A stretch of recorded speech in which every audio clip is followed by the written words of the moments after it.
మతం అనగానే, ఫెయిత్ అనగానే, ధర్మం, ఇవన్నీ చాలా లోతైనవి, బాగా సెన్సిటివ్. అని ఇలాంటివి ఒక మాట మాట్లాడాలి అంటే చాలా చాలా ఆలోచించి, దీన్ని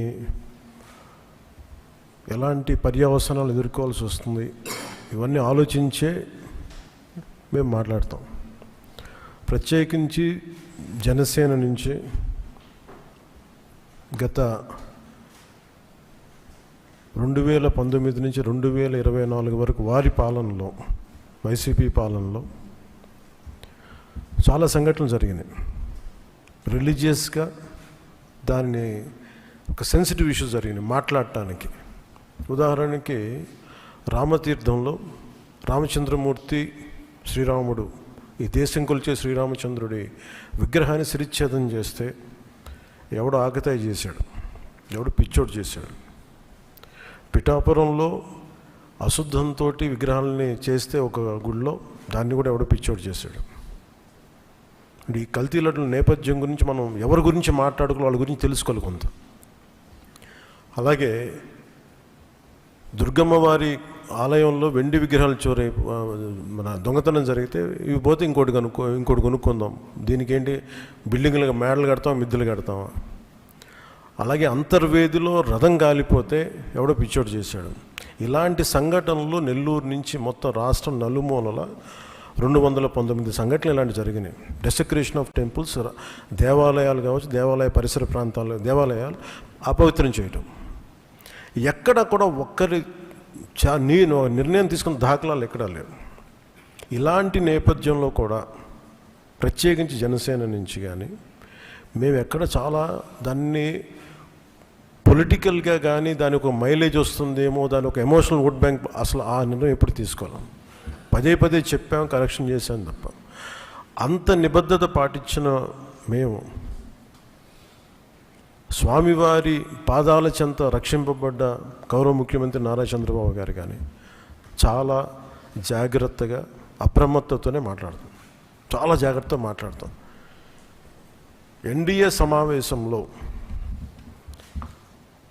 మా అందరినీ ఉద్దేశించి మేమందరం కూర్చొని మాట్లాడే సమయంలో NDDM, national dairy development board, ఈ రిపోర్టు గౌరవ ముఖ్యమంత్రి గారు మాకు చదివి వినిపించారు. 3 రిపోర్ట్స్లో ఒక దాంట్లో వెజిటబుల్ ఆయిల్స్, నెయ్యి లేదు ఇందులో, అంటే ఏ స్థాయికి వీళ్ళు చేశారని చెప్తూ దాంట్లో ఒక రిపోర్ట్లో ఫిష్ ఆయిల్ ఉందనేది, ఇంకో దాంట్లో బీఫ్ టాలో ఉందనేది, ఇంకో దాంట్లో లాడ్ పంది కొవ్వు ఉందనేది, ఇంకో దాంట్లో గొడ్డు కొవ్వు ఉందనేది. ఇది చాలా సెన్సిటివ్ ఇష్యూ. ఇది ఒక రిపోర్ట్, అది సాలిడ్ రిపోర్ట్. అది ఇది మాట్లాడేటప్పుడు మేము ఆలోచించుకొని మాట్లాడి, నేను కూడా దాన్ని ముందుకు తీసుకెళ్ళినప్పుడు పర్యవసానాలన్నీ ఆలోచించి, కానీ నేను కూడా అనుకుని ఇది చెప్పాలా లేదా. ముఖ్యమంత్రి గారు చెప్పారు దీన్ని ఎంత తీసుకెళ్ళాలి, ఎందుకంటే మా భయం ఏంటంటే సెన్సిటివ్ అయ్యి మనం చేసేసామా.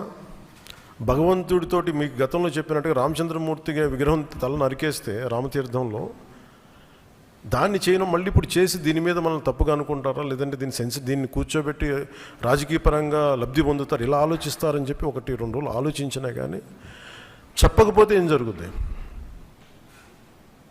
రేపు పొద్దున మీ అందరికీ తెలిసి కూడా మీరు ఎందుకు మాట్లాడలేదు, అదొక ప్రశ్న ఉంటుంది. అందుకని దాన్ని మాట్లాడాల్సి వచ్చింది. ఎందుకంటే ఆల్రెడీ మేము గవర్నమెంట్ ఫామ్ అయ్యాం, 5 years మేమే ప్రభుత్వంలో ఉంటాం. ఇది లాస్ట్ 6 నెలల్లో ఏదైనా ఉందంటే ఒక మేము ఇలాంటి ఏదైనా చేసాం ఒక అర్థం ఉంటుంది. వచ్చిన 2 నెలలు మాకు ఏం అవసరం ఉంది, 5 years ఈ ప్రభుత్వమే ఉంటుంది. ప్రజలు ఎన్నుకున్నారు. ఇది తీసుకెళ్ళకపోతే తప్పు అవుద్ది.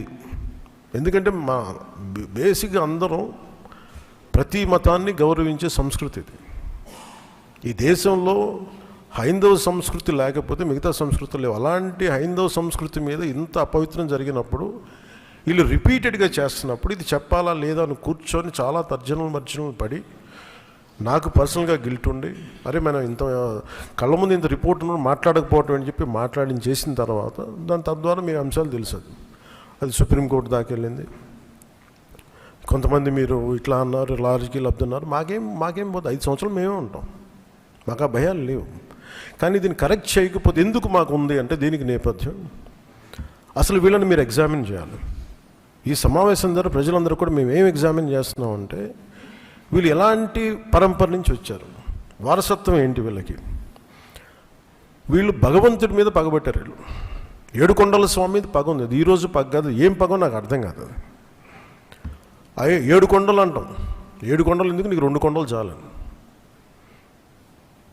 భగవంతుడి మీద పగ ఏంటి ఎవరికైనా? వ్యక్తిగతంగా వర్గాల మీద పగ ఉండొచ్చు, ప్రత్యర్థి మీద పగ ఉండొచ్చు, కానీ విచిత్రంగా వీళ్ళు భగవంతుడి మీద పగబట్టారు. మేము ఆ కోణం నుంచి నాకు అనిపించింది దీన్ని కరెక్ట్ చేయాలి, ఇది చెప్పాలి. ఇది నేను ఎందుకంటే నేను మాట్లాడేటప్పుడు మేము చాలా ఒళ్ళు దగ్గర పెట్టుకొని మాట్లాడతాం. ఎందుకంటే వీల్ ఫేస్ ద కాన్సిక్వెన్స్ మాకు తెలుసు. ఉదాహరణకి మీకు అయోధ్య రామ మందిరం నిర్మాణానికి ఈ దేశం ఎంత తల్లడిల్లిపోయింది, ఎంత కదిలింది, ఎన్ని గొడవలు జరిగినాయి, ఇలాంటి దీనికి కూడా వీళ్ళు పంపించిన దాదాపు 1,00,000 లడ్డూలు ఇవన్నీ కూర్చోబెట్టి ఇన్ఫర్మేషన్ తీసుకుంటామంటే ఒకటి అసలు ఏం జరిగింది అన్నీ మొన్న వీళ్ళు చెప్పిన రిపోర్ట్లోనే దాంట్లో యానిమల్ కొవ్వు లేదంటున్నారు. సరే, ఫర్ ఎగ్జాంపుల్ నేను ఒక ఆర్గ్యుమెంట్ సేక్ అన్ని రిపోర్ట్స్లో కూడా ఎక్కడ కూడా ఈ నెయ్యిలో నెయ్యి లేదు. 59,70,000 పైచిలుకు కిలోలు ఉండే 59,70,000 కిలోల నెయ్యి మీరు ఇది ఈ కల్తీ నెయ్యి అని కూడా దీన్ని కల్తీ వనస్పతి కల్తీ పామాయిల్ అనాలి దీన్ని. ఇవి దీంతో కలిపి ఇన్ని కోట్ల లడ్డూలు చేసిన తర్వాత దాంట్లో 1,00,000 లడ్డూలు అక్కడ కూడా పంపించారు, అయోధ్య కూడా పంపించారు. వీటి నేపథ్యం మొత్తం రిపోర్ట్స్ అన్నీ వచ్చిన తర్వాత ఈ నెయ్యిలో ఎక్కడా కూడా 59,70,000 ఇక్కడ లడ్లు దీనికి సంబంధించింది వీళ్ళు అనుకున్న సోకాలు నెయ్యి సప్లై చేసి దాంట్లో ఆన్ రికార్డ్ 58 లక్షల పామ్ ఆయిల్ దానికి సంబంధించిన ప్లాంట్ బేస్డ్ అన్నీ దొరికినాయి. అవి కాకుండా 1,70,000 నుంచి దాదాపు 2 లక్షల వరకు కెమికల్స్ దొరికినాయి. ఇవి ఆన్ రికార్డ్ వాళ్ళు కొన్నట్టు. మీకు టీటీడీకి మేము ఇన్ని లక్షలు 59 లక్షల పైచీలకు నెయ్యి సప్లై చేసామంటే ఆ పర్టికులర్ కంపెనీ 58 లక్షల పైచీలకు వీళ్ళు మనకి పామ్ ఆయిల్ దానికి సంబంధిత అన్నీ కొన్నారు. అలాగే 1,70,000 ఈ కెమికల్స్ కొన్నారు. ఇవన్నీ చాలా ఆన్ రికార్డ్ దొరికారు. ఎక్కడా కూడా సిబిఐ కానీ ఎక్కడ క్లీన్ చిట్ ఇవ్వలేదు. క్లీన్ చిట్ ఎక్కడ ఇవ్వలేదు. వాళ్ళు వెరీ క్లియర్ కట్గా చెప్పింది ఈ నెయ్యిలో పూర్తిగా ఇది ప్లాంట్ బేస్డ్, అంటే దీంట్లో నెయ్యి మన పాల నుంచి పాల కొవ్వు నుంచి రావాల్సింది, దీంట్లో ఇది లేదు. చాలా చాలా స్పష్టంగా అది చెప్పారు. మిగతాయి మేము నిర్ధారించలేకపోతాం, మా దగ్గర ఇన్ఫర్మేషన్ లేదు అనేది ఒక రిపోర్ట్ వాళ్ళు చెప్పింది. అలాగే national dairy development board very క్లియర్గా చెప్పింది దీంట్లో ఫిష్ ఆయిల్, అలాగే గొడ్డు కొవ్వు, పంది కొవ్వు, ఇవన్నీ లార్డ్ మన ఇంగ్లీష్ పదాలతో ఇవి ఉండే అవకాశాలు ఉన్నాయి. చాలా స్పష్టంగా వాళ్ళు ఇచ్చారు. ఈ ప్రాసెస్లో వీళ్ళు దీన్ని కూర్చోబెట్టి అడ్డగోలు